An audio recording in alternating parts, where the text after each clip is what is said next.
Well, good morning and happy Tuesday to everybody. Welcome to the HRN show. My name is Grichuhin. I'm the Director for Advanced Lung and Heart Disease. So our topics for today, I'll be just bringing out the, let me go over the topics. Because there's something on the board I want to kind of bring up as I found another way to understand some physiology when it comes to anatomy. Okay, so I'll bring that up in just a little bit. Our first topic is what are the considerations when transitioning from short-acting to long-acting medications. Our second topic would be how can I maintain a fulfilling and satisfying life while managing COPD over the long term. Now, there's a lot of these things, of course, I can easily just put in exercise and that would satisfy that topic, but we're going to dive in a little bit more further and dissect this a little bit. Okay. If you have any comments or questions along the way, please don't hesitate to write in the comment section of our social media post, and also please like and subscribe, especially on our Instagram, our Facebook, YouTube, and are we missing? I feel like Twitter. X. Yeah, not Twitter anymore, X. Yeah. It's called X. X, formerly known as Twitter. Formerly known as Twitter. X. That's a whole different mess. That's a right. different discussion. Yeah. Well, welcome everybody, and like I said, happy Tuesday. So our first topic is what are the considerations when transitioning from short-acting to long-term or long-acting medications? We have to understand what is short-term versus long-term medications. Okay, let's take albuterol, for instance. Okay, let's take albuterol sulfate, 2.5 milligrams. And let's just understand something here. What is the point of a short-term, short-acting bronchodilator? A rescue. That goes without saying, right? It's to rescue you. So not when you're short of breath, but when you're wheezing, right? A lot of people out there think that when I'm short of breath, you should take albuterol. That doesn't work that way because out of breath isn't caused by anything but CO2, carbon dioxide. But let's look at alpha-motorol. It's a long-term acting bronchodilator, but it's not used as a short-term or fast-acting. So alpha-motorol, for instance, and I can bring this up on this PDQ here. Let me bring up alpha-motorol. So alpha-motorol is a type of albuterol, but it's not used as a short-term acting, like quick-acting medication. So let me take over here. Let me take this. See if I can find the generics on these. Okay.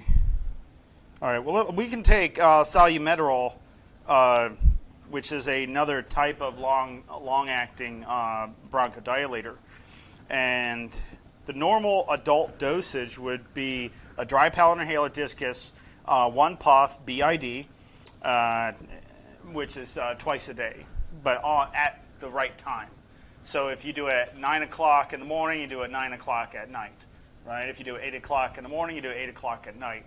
You never want to do like where you're doing 8 o'clock in the morning, 1 puff, and you're supposed to take it twice a day, but you take it 8 o'clock in the morning, and then you take it at 10 o'clock at night. It should never be that way. So anyways, salumeterol. So the on-site of action is about 20 minutes. Ceravent, or the duration of action is 12 hours. So what are some of the side effects to bronchodilators? Well, we know that in a sense, bronchodilators will make you feel like you just drank a bunch of coffee, like you just had a lot of caffeine, make you jittery. Sometimes anxiety can prevail. It can come up and increase just because of the agitation feelings, the sensation of all those chemical responses in your body. But when I take, let's say somebody's wheezing, okay, and they're just exercising and they start to wheeze, I will give them albuterol. How long does it take for albuterol to start working? Does anybody know?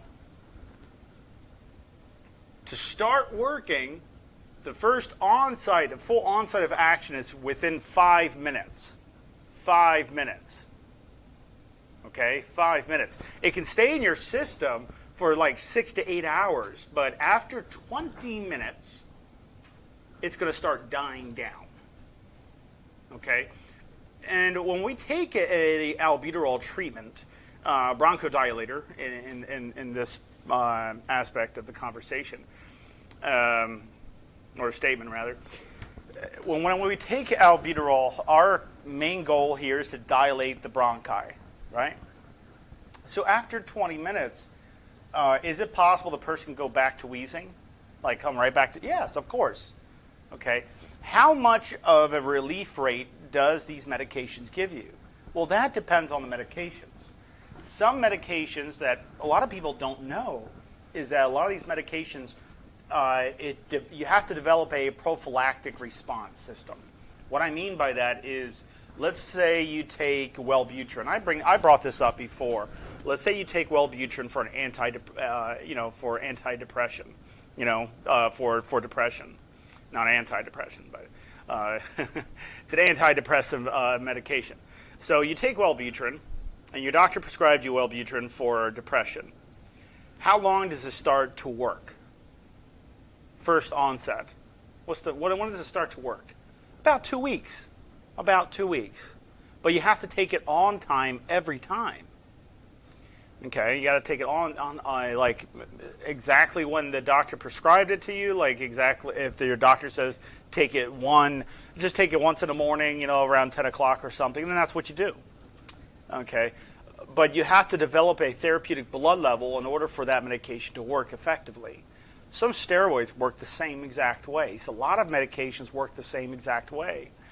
So what is the difference on, let's say you have somebody who is wheezing, you have a rescue inhaler, and you have a long-acting, okay? Not short-term, but let's just take alpha-motorol. We can even take, some of the other long-acting medications. Will it dilate the person in a quick response time? No, it will not. It takes a little bit of time. That's why you don't use it as a rescue inhaler, right? You use short-acting, just simple albuterol for short-acting for the onset of 5 minutes, when the onset is about 5 minutes.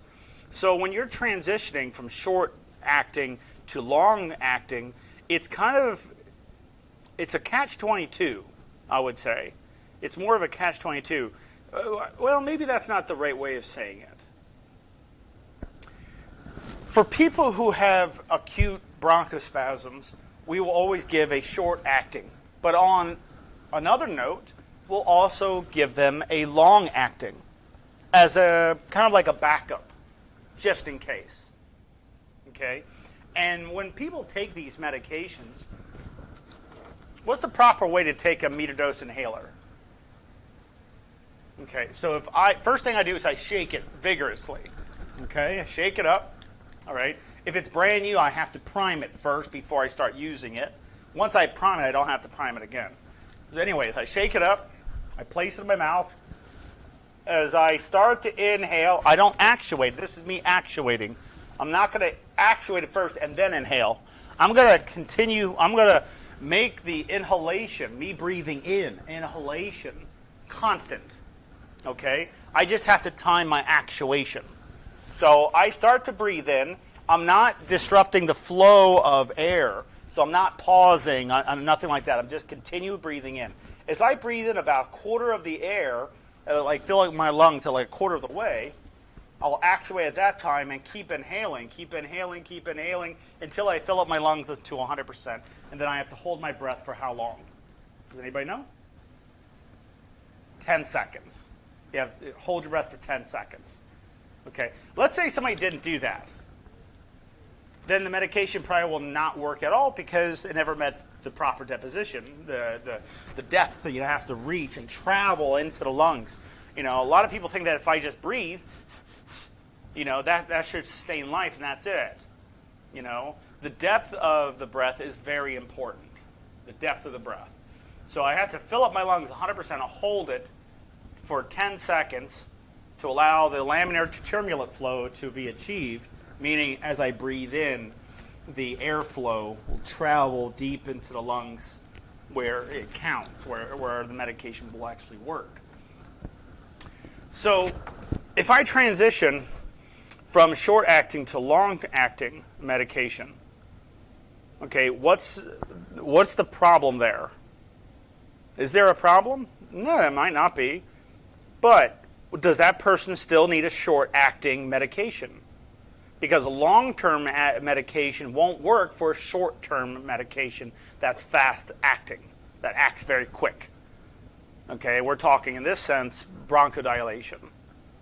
Okay, so transitioning from one medication to another medication might be a little different, might be a little perplexed. If you're on, let's say, let's not bring up any medication per se, but let's just say medication. So you take a respiratory medication, your doctor wants you to try this new medication that came out that he or she is seeing some really great benefits out of, and this one might actually work really well with you, And so you start taking this medication, you use as directed by your doctor. And you notice that first couple days, you're not really feeling an effect on you, okay? After 2 weeks, you start understanding. Okay, I'm starting to feel, I feel different. I'm doing better. Or maybe there's no change or anything like that. Then your doctor will probably, if there's no change, your doctor most likely will, either have you continue a little bit longer just to see. But if there's no changes, then they'll probably go back to what you had before. Okay, that type of doctor is studying you. Okay, your doctor's studying you, trying to find which medication works best for you. Because this medication that works really great for you might not work really great for the other patient in the waiting room. Even though both of you might have the same exact disease, this person effect, okay, the signs and symptoms, their effects are different than another person. That's going to be very common. Okay, if you tell somebody, let's say on Facebook, on YouTube, it's like, no, don't take that medication. I've tried that medication. It doesn't work very well. Well, that doesn't say that won't work well for the other person. Okay, because everybody's body is a little different. Their disease process, how their disease is different. Okay, when a pharmaceutical company comes out with a new drug, they have to test it vigorously, or else it cannot be passed through the FDA as a class whatever type of drug for purposes of relieving symptoms. So one medication that works really horrible with you might work very well with the other person, while the other person takes this medication and it doesn't work very good with you. So let's say there's two people in the same waiting room, and it says, oh, I take Spiriva. Oh, I don't like Spiriva. It hurts my eyes. It does this. It does that. And the other person, oh, it doesn't do anything to me. It's like, yeah, I would stop taking Spiriva. Well, the other person it's working for, while the other person it's not working as great. There's too many side effects, maybe too many complications with that one. But the other person that takes that, let's say Spiriva, is working incredibly well. Now, I shouldn't use name brands or anything because Spiriva, it's titropium bromide, and it's 15 micrograms titropium. But I have not really had many complications with giving and administering medications like that to patients. Okay, there are sometimes, I would say, a very low percentage where there's some adverse effects that are really, they're really strong in their effects. Their complications is just out of this world. Let's say, a very small number. Okay, but from the medications, like I said, I'm not talking about just Spiriva. I'm talking about medications in general. Okay, there is no medication that will give you 100% relief rate. That's something that we have to just understand very, very closely and very carefully, and just realize that's the way of life. There is no medication that will give you a 100% relief rate. Some medications will only give you about a 10% relief rate, meaning the symptoms that you currently have will relieve you by only 10% or 12% or 24%. And that still is considered an effective drug because it's relieving you by a certain percentage. Okay, let's say you have a migraine and you take Tylenol, okay, acetaminophen. You take Tylenol. Does it take away the headache 100%? No, of course it doesn't. You still have that staggering, beating head, right? And then you might need something stronger maybe, for depending on the size of the migraine, okay? Because there is no medications that give you 100% relief rate. And just because if a medication gives you 30% relief rate, some people think, well, let me take another dose to give me another 30% so I can get a 60% relief rate. Let me take it again so I can get a 90% relief rate. 3 times. 3 times 30 is 90. So anyways, so that's a big problem, right? Yes, of course. A condition called tachyphylaxis, where we develop an immunity to a certain medication because we've been abusing it. We see that very common with albuterol, people that take albuterol. They abuse it. They say, well, my doctor says I can take it whenever I want to. But your doctor did also say you have to take it correctly, and 12 plus in one sitting is not the correct way of taking it. There was this show it was called House. A popular show. It's called House, and this person comes up, and says, well, I've been having problems with my lungs, and I'm just constantly wheezing. And House, the doctor, House says, he's like, well, have you been taking your medications properly? He says, yes. What do you think I am, an idiot? She literally said that on the show. And he says, no, I don't think you're an idiot, but can you demonstrate how you take your medication? She says, sure, certainly. And she takes this, did you see that one? She takes it out of her pocketbook, and she does squirt, squirt. And then, so that's the way I've been taking it. I have seen something similar, not like that, but I've seen something actually similar to that, where somebody says, I don't want to put that stuff in my mouth. So what I do is I just spray it in the air and just go into the cloud. What is this, cologne? Yeah, and I was like, wait. I said, it doesn't work that way. Look, my doctor didn't complain. I said, maybe you didn't pick the right doctor on that one. Maybe you need a pulmonologist. But that's not the way to take a medication. I mean, listen, if that's the case, I was taking Axe body spray in high school all the time then. I was just ingesting it, if that's the case. Oh, my gosh. Yes. Do we have any comments or questions on anything? Everybody's coming in just saying good morning saying at good the morning. moment. All right. However, I do have a question for you. Yes, please. So why is it, do you think, that often medications are advertised as this will solve all your issues? Do you think that that's something... That would be falsifying, and by... Okay, so there was a warning label issued by the FDA by a certain drug, and I kind of convert to memory. And this was done, I think, 3 months ago, maybe a little bit longer, but I would say about 3 months ago. There was a warning label issued by the FDA that a pharmaceutical company, I'm trying to recall exactly which drug it was, but and it's okay to say this because it's a letter that was issued to anybody who takes this certain medication. Right. It's on the FDA warning letter, FDA.gov website. Yeah. So they issued this warning letter stating that the company misrepresented its relief and its abilities and stuff like that, and they were falsifying it. So the company was falsifying, and the FDA, as soon as they heard it, they saw it, they heard it, they issued a fine and a warning letter. And these fines are really high. These companies don't want to make that mistake and advertise something that to people it would be like, oh, that's a great thing, that's going to fix my problem. But there was only a certain. It's very rare to have a company falsifying documentation that was sent over to the FDA for approval, and then they advertise it as something completely opposite. Maybe not opposite, but more beneficial, because as soon as that's done, that's fraud. Okay, as soon as that's done, crime was just committed. And a warning letter was issued to fix that statement. That warning letter said the company has to reissue the updated statement because that statement is incorrect.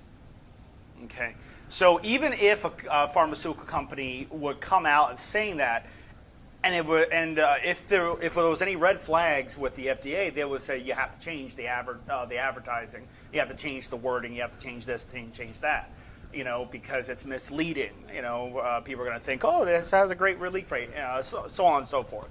Anyways. You have to go through this with Delta V all the time. You have to go through this with anything you bring out, pretty much, that has to go through regulatory. Okay, so I'm not like an expert in that. My wife is an expert with that because that's what she does for a living. Ooh. You're going to want to hear this from Michelle. What's that? She says she saw an advertisement on Facebook for a gummy that clears lungs and repairs them, and she asked if it was approved by the FDA and what the success rate was, and never got a response. Well, that's because there is no drug like that. And her question was deleted. Her question was deleted? Yeah. If you see those, where was that at, Michelle? Was that on, because I've seen that some people get into our Facebook group and they try to advertise things that they didn't ask for permission, and they said, oh, there's this drop. Think about this for a second, everybody. Just really think about this. There's this drop. You put 2 drops underneath your tongue, and it takes away it rejuvenates the whole entire lungs. That's ridiculous. Nothing like that exists. That's insane. That's insane. That's like saying, okay, that's like saying this. All right, let me put some tar onto this white bar, this board here, or on this column, or whatever. Let me put some tar on there, and let me just spray something onto it. Will that tar be removed? Of course it won't. It'll still be there. You can't physically remove things like that with something you inhale. It doesn't. It makes no sense physics wise. If you look at the physics behind it, something. Like, let's say there's a human body, not a cadaver, not somebody who's already deceased. There's somebody on a gurney, on a patient bed, and they're in a coma, and they're very weak. The muscles are deteriorating because the person hasn't exercised because they've been in a coma, maybe an induced coma. But anyways, the muscles are becoming more and more weak. So if the person wakes up from the coma, most likely can't move his or her limbs and things like that, or function very well. So this doctor comes in and says, okay, well, the person can't exercise, so let me just give a 5-carbon sugar, let me just give a steroid to that person. That's what steroid is. That's 5-carbon sugar. So they give the steroid, a muscle steroid, to stimulate muscle mass. Does it increase the muscle mass in the person? No. Why not? Why not? Because you have to physically move the arm or the legs or something to stimulate that muscle. That medication that you've taken, which is a hormone, that what you just took was to increase muscle mass faster, but you still have to work out. So it's a complete waste. If the doctor said, okay, I'm going to give a steroid, but I also need physical therapy to come in, twice a day, 3 times a day, and do electrode stimulation, where they take these little small electrodes and they put these little patches on you, and it sends a little bit of voltage over to you, and it stimulates the muscles, so the muscles can grow because now they're being flexed because of the electric stimulation.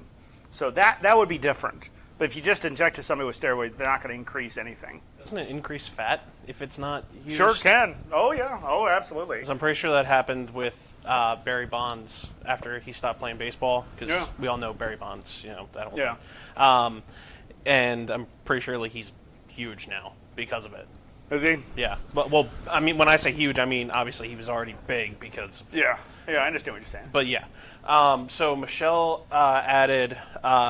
that also said that it said that this gummy said Dr. Phil and a bunch of other celebrities have used it, she just saw that it popped up on Facebook. And honestly, you know what I think it is? I think with that, it's like it's a scam that is telling you, oh, look at this famous person that uses this product. Yes. And I think it's taking advantage of people in their desperation. Oh yeah. Oh, absolutely, absolutely. Because everyone wants that fix, that quick fix. They're hoping, well, this 2 drops, that won't hurt me. Let me see what I can do. It will cost me nothing, almost. $12, $24, or $40, or something like that, and that won't cost me anything. Let me try it. I got nothing to lose. And they get it. Some people get a placebo effect where they feel like something's happening, but nothing's really happening. It's just a sugar pill. So yeah, definitely stay away from things like that. If something like that was out, we would have known about it, and we would literally say something about it. Well, Okay, the FDA would have released something about it. Of course, they would have released something, and it has to be FDA approved. So, Michelle, good job in asking the question of if the that FDA was a really approves. good job asking that question. I have a way to simplify lung disease or overall,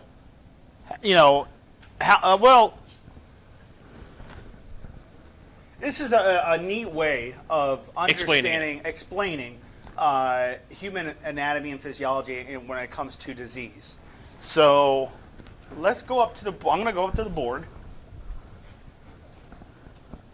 Let's bring this. Let's do a pretty decent close-up on this so we can see this.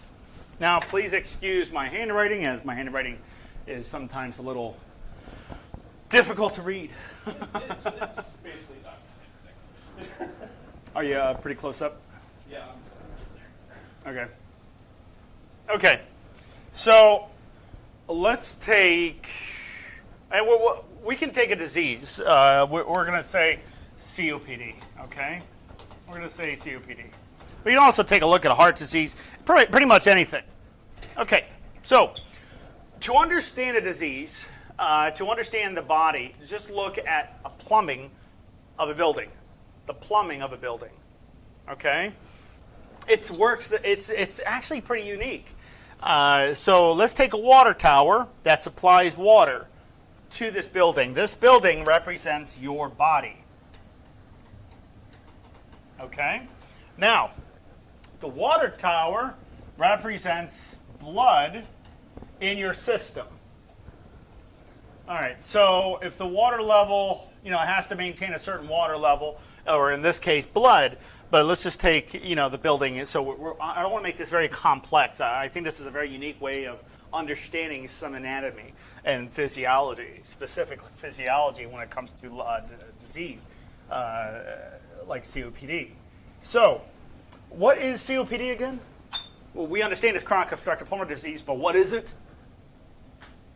It's an obstruction, right? I'm not exhaling as much CO2 as I normally did. I'm not bringing enough oxygen into my lungs, into my blood, like I used to. Okay, there's an obstruction. Somewhere there's a pinch. So anyways, a neat way of understanding what COPD is, you breathe in a gallon, you're only getting rid of half a gallon of air when you exhale. The other half a gallon is trapped in your lungs, slowly coming out. Okay, so we got the water tower.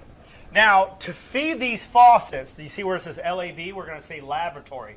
So to feed these faucets, of course, you got your faucet itself.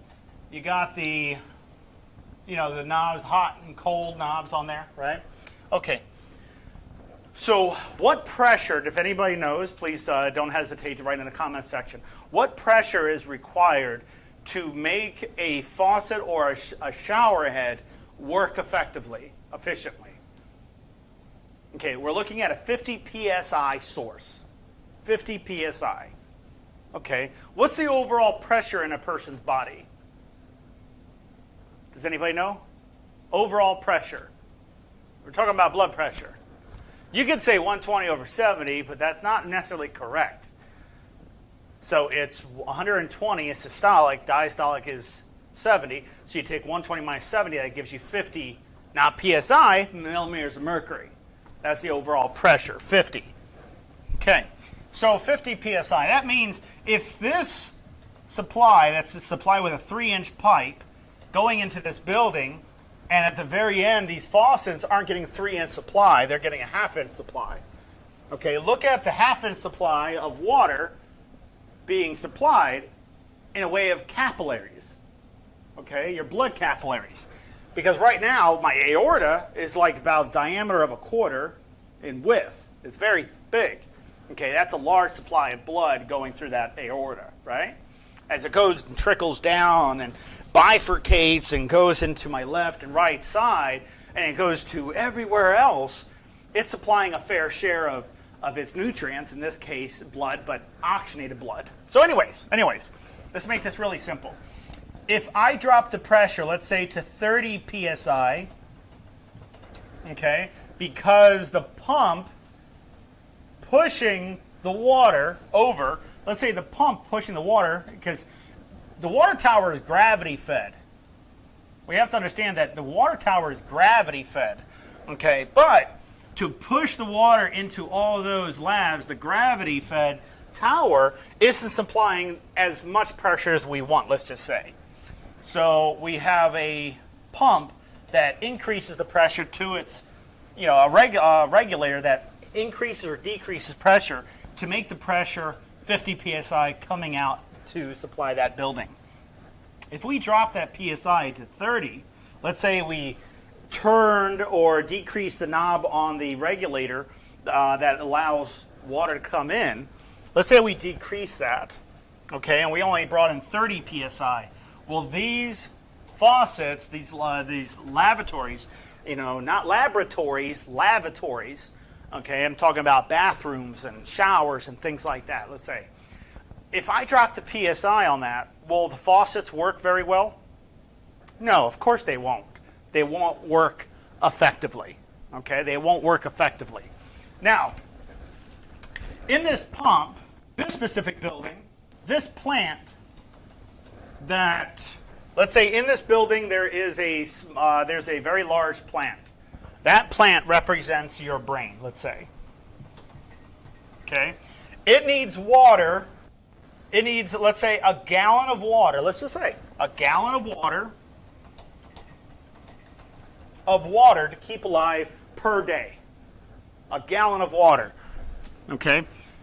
This PSI just dropped to 30, so it's probably not going to get a gallon of water. And, of course, that brain or this plant will not get its full needed nourishments, right? It won't get its water, it won't get its hydration. Okay. So if I drop the pressure in that, now how would I drop the pressure in the body? Let's say my blood pressure is going down.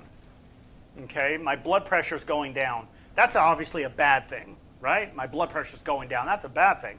What would happen to the body if my blood pressure is going down? I feel faint, lightheaded, dizzy. My balance will probably be very off. Might have to go to the hospital, right? Okay. What causes low blood pressure? What causes it? All sorts of things can cause it. Anxiety can cause it. A heart attack can cause it, of course. A lot of things can cause it. Okay? Now, in this pump, around here, it's going to bring in air. Okay, this is not normally what happens, but we're going to bring in air. Why does air have to go into that blood? Why does oxygen have to go to that water, that water that's made up and pretending it's blood? Because we need to oxygenate that blood. Because this plant requires not just water, but it requires oxygen to stay alive. It needs oxygen, so I need to oxygenate it. Okay? I know it's kind of ridiculous because you can't add that. You can add carbon to water, sure. Okay? And we have to understand there's two hydrogen atoms and one oxygen molecule. Or there's two hydrogens. I mean, there's one hydrogen and two oxygen molecules. Okay? Well, what I'm just trying to say is that when we bring in air into our lungs, it has to transport through a membrane. And it has to be a certain pressure to push the oxygen past the membranes to make it into the blood. At that point, the blood has to circulate to these organs. In this case, lavatories, plant, and so on and so forth. And of course, we have a waste side of it. Okay? So let's take a disease here. Now, let's say here, I bring in a plastic ball bearing. Okay, that's a half-inch ball bearing. Okay, not steel, but plastic. Let's just say it's plastic. I put it in there. When it gets to the 3-inch, it doesn't do anything. as it makes its way to this lavatory right here, this first lavatory, and one of the faucets turn on, that ball bearing will occlude that half-inch hole because the size of the ball bearing is half-inch. So then water's not coming out of that lavatory. I want you to look at that as a pulmonary what? Embolism. Look at it as a pulmonary embolism. Will these faucets work? Sure, they might. But this one is not working. This one's not working. And the great thing about this is that the supply line, that's 3/4 inch, I know it's going to sound difficult, that's 3/4 inch, okay, can still hold a half-inch ball bearing. But because it's occluded in this half-inch line of this lavatory, it's still supplying, you know, whatever you need for this lavatory up there because the ball bearing is not up to this higher part of this bathroom. Okay, what am I saying here? It's called shunting. Shunting. Okay, S-H-U-N-T-I-N-G, shunting. Okay, so when there is a spot in your lungs where it's not working very well and it's not really giving supply, there's all these problems in it, your body most likely will shunt, meaning it's going to push its supply somewhere else. It's going to uniquely do this. It's going to push the supply somewhere else because no matter what, it needs to get that oxygen. It needs to get rid of the CO2. It doesn't want to die. So it's trying to make all its efforts into here. You probably have heard of this thing called shunting. Okay? We can also take like COPD. How would I make this into COPD? Very easy. Let me just, instead of half-inch lines, let me go 1/4 inch lines for supply. Will the pressures be very great? Yes. It will be very great, a lot of resistance, okay? But the output might not be so good. You know, the how much water is coming out might not be so good because the lines are too small. I should have used half-inch lines, but instead of using, I'm using 1/4 inch lines. So the pressure over here will greatly increase. We can look at that as arterial stenosis. You could look at arterial megalia, but we can look at a stenosis where the hardening, thickening of a certain artery. Let's say cardiomegalia, or the enlargement of the heart. If I put too much pressure, you know, there's so much pressure build up. Let's say I have high blood pressure. My heart will obviously enlarge. And if it enlarges really, really great, what's on the side of your heart? Your lungs. So if your heart enlarges and then you try to breathe, what's going to happen to your heart? It's going to push pressure onto your heart. It's going to squeeze the heart, making it hard to not just breathe, but to stay awake sometimes, right? Depending on the severity. So the heart stays mediastinal. It's like this. The heart stays mediastinal, stays in the center of the heart. In the center of the chest. Okay. If the lungs... you've heard of like when somebody sneezes, their heart stops? Okay. Did you ever try coughing really hard and you look at your pulse stops too, right? Why? Really? Well, yeah. Cough really hard and just look at put your finger on a pulse oximeter and just give a cough. You'll see that at first you'll see a pulse rate, but as soon as you cough, you'll see a flat line and then go back.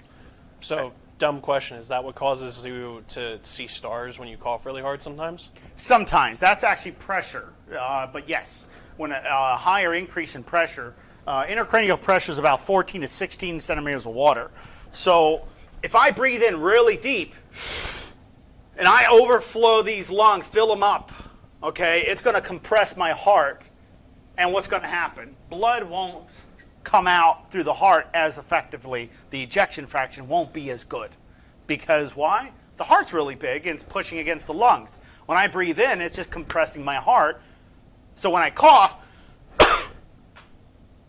the pressure pushes on the heart, stops the heart for like a little bit. Nothing to really be alarmed about, but cardiomegalia is a problem that you want to have addressed with a cardiologist. You know, arterial stenosis, any complications. You go to a doctor for these things, you know. I was trying to make it fun to understand, but you can pretty much take any disease and put it into this. Like if I drop the overall pressure, let's say I took a lot of the water out, okay, then there's not a lot of supply. I have to constantly give it supply of water. That means I have to drink, let's say, how many cups of water do I have to drink per day? It's 8 to 12, depending. 8 to 12 on average. Does that mean everybody should only have 8 to 12? No. Some people might be lower. Some people might need more. Depends on their activity levels, what they're doing. Okay, if somebody is not moving around that much, they probably don't need as much water, but they should still have a bare minimum.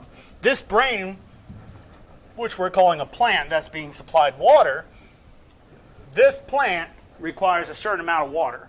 And if it doesn't get enough water, it starts to deteriorate and not work very well. If I take the overall water out of this system, then these organs won't function very well. So let's say you have somebody who's passed out. God forbid, but let's just say somebody who passed out. And you check their pulse, and they have a very weak and thready, meaning very weak, pulse, where you can lightly feel the pulse, but it's not there. It's not good pressure. Okay, what's the first step you should do for that person? Elevate their legs. Somebody's laying on the ground, you elevate their feet. Because now you're drawing, using gravity-fed, using the blood that's in their legs and pushing it back into the body by lifting the legs up about a 45 to about a 90-degree angle. You're pushing the blood back into the body, and now the pressure overall, because the main thing I want to make sure that gives a good supply is that brain. Because what good are you if you don't have a brain? Yeah, it obviously makes a lot of sense that way, right? Okay. Hey, that's why the Scarecrow wanted one. Yeah, there you go. There you go. So, faucets. I know it's a different way of looking at it, but I just found it to be kind of neat because you can literally bring up anything you want. Let's say heart attack. Okay, you have a heart attack. Everything else is fine except that pump that's pushing the water to those places, right? To the lavatory showers and stuff like that for supply. The pump stopped working. Electricity to the pump is off. Let's say the pump isn't producing enough electricity, so the pump won't push all the way in. You know, there's a lot of ways you can bring up any disease you want by looking at the dynamic or looking at the anatomy of a building. Pretty much, it almost works the same way. It's kind of neat if you look at it that way, you know. But it's just another way, fun way to understand anatomy a little bit. Was there any comments on that topic? Not really that topic, but we do have some separate questions. Love it. However, before we get to those, do you want to tell us about My New Lungs? Yes. So on My New Lungs, remember on My New Lungs, it's self-paced. It's a self-paced program. And what we do on My New Lungs is you work out with the activities that's presented in My New Lungs. So it's a subscription, but you get into My New Lungs, and if you have the Platinum edition of My New Lungs, which I believe it was $80, $89 or something like that, that's very inexpensive considering that you have a live respiratory therapist like me that follows up with you every week. Okay, so it's and if you want to dial it down and look at it more closely, okay, you're pretty much paying a respiratory therapist, a clinician, a higher standard clinician, for only $4. You know, if you really look at it, like you're only paying them $4 an hour.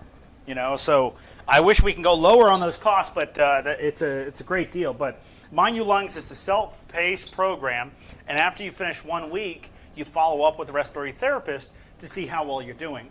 If you don't want to do that, you don't have to do that. But we use My New Lungs when people don't have insurance, and there's a lot of people taking up on My New Lungs. I would really highly suggest checking it out. By just checking it out and signing up, you get, there's I think the 3 days that are, like a tryout phase in a sense. But if you want to get into My New Lungs or have questions about our pulmonary rehab program that's very highly talked about, we have an orientation today at 2 o'clock Eastern Standard Time. All you have to do is call our phone number up at 410-871-4601 and just tell them you want to be in orientation. That's it. Okay, you don't pay for it. You just want to ask questions, and I'll be the one asking, answering questions and talking about different topics and things like that. Thank you, Alex. Yes, of course. So I am putting the phone number in the comment section for everyone, as I always do. Very good. So we actually have a question that you could actually put into your example. What's that? So this is from Diane from Facebook. What does the supplemental NAC really help with mucus? So it doesn't necessarily help with mucus. L-cysteine, or what we call NAC, is basically, if I eat chicken, and let's say I eat chicken, I'm exercising my lungs, not just my legs. I'm exercising my lungs, I'm breathing in deeper, I'm doing exercise for the muscles responsible for breathing. That it's been shown that by taking NAC can help increase the rejuvenation of your lungs. Okay, it's not proven. Okay, it helps speed up the process of healing in your lungs. So it doesn't necessarily do anything for mucus, because if you have something like mucus, and let's say you take a scopolamine patch, or you have a scopolamine patch you put on the side of your neck to reduce reduce congestion. Well, that's going to be very advantageous sometimes, because if the congestion is very thick, it might cause a what? A mucus plug, plugging up an airway, right? So we want to stay hydrated. But if you're congested, then you want to look directly into bronchial hygiene. Simple things of learning how to cough better, strengthening up your cough. We've shown before that if you take your fist, you put on your diaphragm, you push up as you cough. It's called splinting. That will increase pressure. Okay, so there's a lot of ways to promote better bronchial hygiene, but we can go over tips and like that if we wanted to on Thursday, if you guys want, of how to remove congestion. Different aspects, and I'll bring up the VPAP with the nebulizer and stuff like that if you want. Yeah, let's 100% do that. Yeah. Yeah. Does that sound good, everybody? We could do that. We could definitely do that. How to remove congestion, but NAC won't do that. There is no medication to do that. If there is a medication, it could dry it up. Okay, it could just dry it up. I want to see if anybody knows this answer. Besides, let's say I have salt.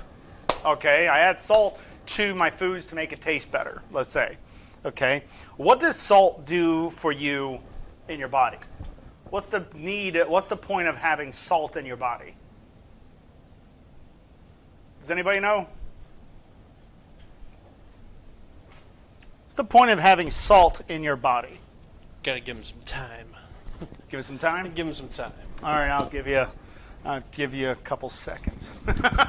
I'm joking, I'm kidding.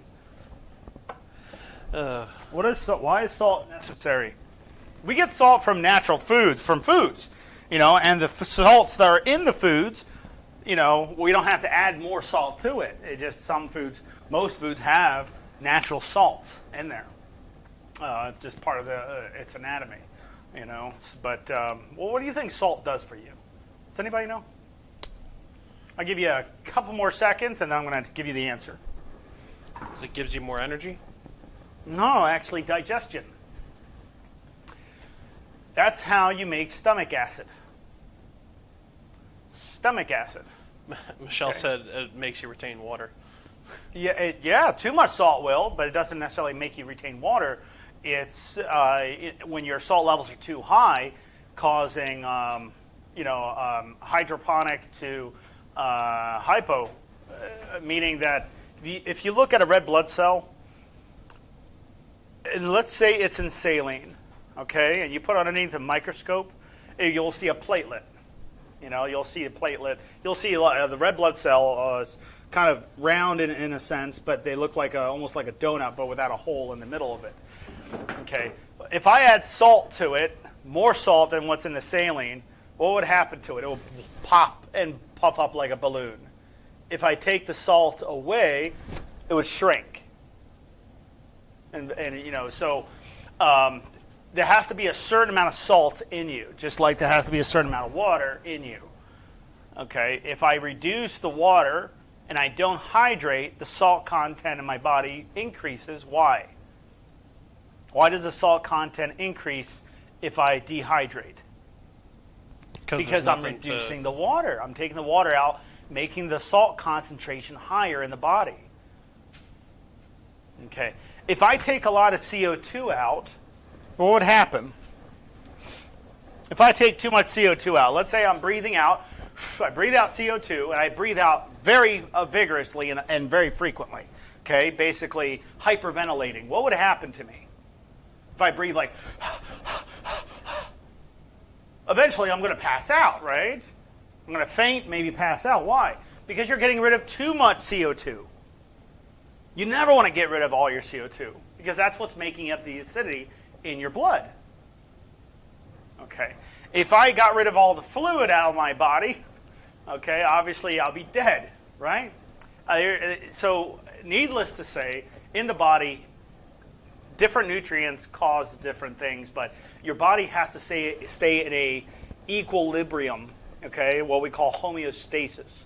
Has to stay in proper order. So salt content, everything can't be too high, can't be too low. Has to be near perfect. Okay, when I do an arterial blood gas, and I pull blood out of your body, okay, and I analyze it, I pull it out of your arteries, I'm looking at your pH, your CO2, your oxygen, your bicarbonate. I'm looking at everything, okay? That's in your blood. And then if it's within normal level, then I know there's nothing going on with that system. If I see that something is a little heightened or something's lower or something that seems that it's not within normal limits, I will initiate something to help that person depending on their problem. Let's say CO2 is very high. Okay, bicarb hasn't taken effect very much. It's still 22 to 26 moles per liter. But let's say the CO2 levels are very high. Then I'll probably put you on a BiPAP, right, non-invasive ventilator, to get rid of that CO2. Is it okay that, let's say you are a chronic retainer of CO2 and your doctor recommended you go home with a BiPAP, but you don't have sleep apnea? Yes, that's a very common occurrence. You don't have to have sleep apnea or have a sleep problem, disorder or problem, to get a BiPAP. Okay, and what is the difference? Does anybody know what's the difference between a BiPAP and a CPAP? Besides the name BiPAP, CPAP. Okay, let's take CPAP. All right, CPAP stands for Continuous Positive Airway Pressure. CPAP, Continuous Positive Airway Pressure. So if I push pressure, let's say, into here, and I keep pressure, and I look at a gauge, and it says 5 psi, is that CPAP? Yes, because it's continuous positive pressure. Okay, so now let me take the same thing over here. And so the body has to breathe on its own during nighttime. Okay, but the muscles aren't very strong, or they're not strong enough to open up the lungs deeper to get a better tidal volume. And needless to say, I might need more pressure to ventilate this person. So then a CPAP wouldn't work because it's continuous positive airway pressure, and the person is not ventilating really well. They're not breathing in deep enough. So that means CPAP fails, and what would happen after that? They get on a BiPAP. BiPAP is still the same CPAP pressure, except one thing. There's another pressure. There's another pressure that's a little above it, right? It's the numerator. It's higher. So one pressure to hold the airways open, CPAP, continuous positive airway pressure. Without the pressure, the airways collapse, let's say. So CPAP, continuous pressure, keeping my airways open. Just like you would by having a flimsy balloon and putting a little air in it, it just puffs it up. Okay, so I'm causing CPAP. BiPAP, same CPAP pressure, except there's another pressure to ventilate you because you're not ventilating on your own. You're not breathing in deep enough. Okay? So now I have CPAP pressure with another pressure to help drive a little more air into my lungs to ventilate, because ventilation is very important, of course, for normal respiratory health. So Michelle asked a good question. Sure. What if you are claustrophobic and can't wear a BiPAP or a CPAP? Very good. So if you're claustrophobic, we found that they're full-sized helmets. You almost look like an astronaut, and you would think that the full headgear. It's not the ones that go on your face. It actually goes all around. It's a full. I don't have one over here, but I wanted to see if I can ask Dr. Shaw if we can order one to kind of show you full headgear. So the full headgear, it's like I said before, it's you almost look like an astronaut. We found that the full face mask or full headgear actually helps people that have claustrophobia issues. And you would think that being inside a helmet, breathing in and out, will cause claustrophobia to be worse, but we found it doesn't. We found it to be very, very, very easy to manage the problems with discomfort and things like that when it comes to CPAP, BiPAP. So if you're claustrophobic, there are ways around it. If somebody can't tolerate that, then we will probably go with a nasal pillow, assuming that they don't breathe only through their mouth. Because if somebody sleeps like this, and you put nasal pillow where the pressure is going in their nose, the air is just going to bypass and come out. The pressure is going to bypass, come out through the mouth. So obviously that's going to be pointless and useless unless I have a chin strap where I can shut the person's mouth closed during sleep. They do have things. It's not like this. This is a gait belt. But chin strap, we do have one. But we have a chin strap that it's a Velcro that goes on top. Basically just closes the mouth so the seal and the pressure is constant with no drop in pressure. You make it sound like Jacob Marley from Christmas Carol. You know, when he unwrapped it and his jaw dropped. Yeah. Sleep apnea. Yeah. That's what it was. That's what it was. His wife took care of him, you know. Like, you got sleep apnea. Put that thing around your mouth. Don't talk to me. He died a fortnight ago. Yeah. He died of sleep apnea. Yeah, he kept it on or something. Any questions, comments? So Diane asks, is the trilogy... she said trilogy. I think she means trilogy. Is the trilogy machine the same? The trilogy machine, it's a little different. It's what we call an automatic. It's a higher level. Basically, it's a ventilator. All right. The trilogies are very high level BiPAP, but it's not necessarily considered BiPAP. It's considered a ASA/VPS system, and it's it does a lot. It's a Bentley of devices. I'll give you like that. It's a Bentley of all devices. Can it do CPAP, BiPAP? Of course it can, but it can do a lot of other things too. You know, but yes. A trilogy 100 or 102, even a Puritan Bennett will actually be pretty. You know, ResMed makes some good ones too, but yeah, those devices are used for CPAP, BiPAP type purposes, but specifically ventilation problems. Because why go with a $15,000 to $25,000 device like a trilogy when you can go with something that's like $600, you know, and it won't cost you a large fortune, but it will still do the same job. But a trilogy is a higher level. It's just look at a very high, sophisticated machine. Just trying to make it easier for people to understand because it does a lot. It actually does a lot. A lot of data. You know, you'll look at tidal volume. You can look at everything on that thing. So Thursday we'll be talking about congestion. We're going to see modalities. This will be our topic, our main topic for Thursday, I would say, unless somebody has another topic they want to bring up. But our main topic is to remove congestion using different modalities, different methods of removing congestion effectively.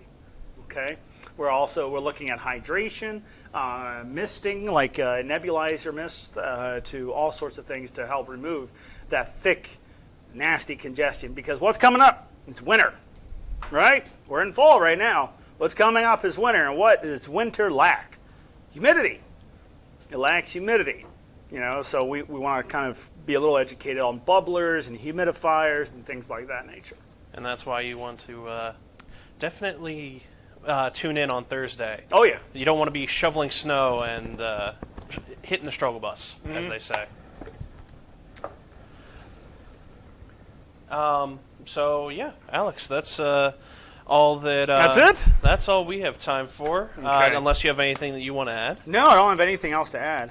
We're hitting that hour mark. So thank you so much, everybody. I just want to say thank you and have a good Tuesday, and we will see you on Thursday. Yep, that's right. See you guys. Bye-bye.